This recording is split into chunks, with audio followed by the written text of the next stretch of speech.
Fox News alert now. There is news on this tight vote in the House, meaning the NSA will continue surveillance of Americans and the storage of your data.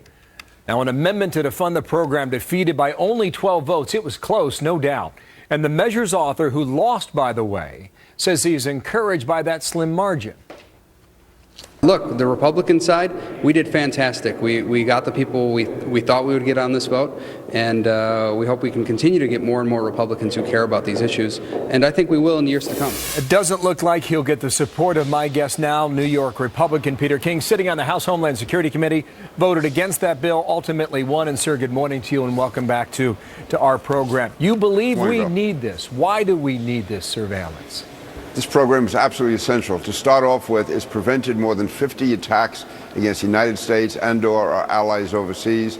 And during the entire 12 years of the program, there was not one instance of any abuse. It was thoroughly examined last year by the Senate Intelligence Committee. It's never been abused. All the phone numbers are kept up under lock and key. There's no access to private information going. There is no listening in on phone calls through this program. There is no looking at people's emails under this program. The fact is, all it does is collect the phone numbers as to who's making calls to be used later on only under very specific circumstances. Last year it was used a total of 300 times. 300 times out of all the millions of phone calls that were made. It was used, though, and it's been very effective. For instance, it was this program that stopped the attack on the subway system in New York back in 2009. So right there, you saved hundreds of lives. And again, there has not been one abuse in 12 years. I think it was yesterday's vote. Right. It should never have been that close. It shouldn't have been. And it was. Let me talk about that in a moment. I've heard you talk about the 2009 attack that was thwarted. I have never heard what you just said about a dozen plots being stopped or thwarted. Is that the case? There's been General Alexander showed there's, I think, a total of 52 plots, both here and overseas, that have been stopped by the NSA surveillance program. 52 different attempted plots either been stopped, thwarted, intercepted through this program. Oh, interesting. I haven't heard that number before. If it had failed, are we less safe? Can you make that argument? I absolutely make it less safe. For instance, we would have not stopped the subway attack in New York back in 2009. And right there, you would have had hundreds of people being killed. Yes, we'd be less safe. This is absolutely essential. You know, after September 11th, when you had the 9/11 Commission and the other investigatory bodies, they would have officials in from the NSA, and they said, look at this. Prior to 9/11, all these phone calls were being made. Why didn't you connect the dots? Well, what this program does, it enables the NSA to connect the dots, and it's an integral program working with the FBI, working with all our foreign partners, put it together, and it's part of the composite we have, which has basically prevented any large-scale successful attack against the United States in 12 years. You know, the rub here, people think it's funky because they don't know why you have to store all of our material for so long. I know you're making the argument about terrorism in 2013, but what about 2023?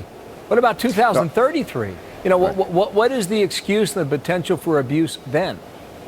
Well, first of all the records have to be purged after 5 years, so you can only maintain the records for 5 years. After 5 years, those records are destroyed.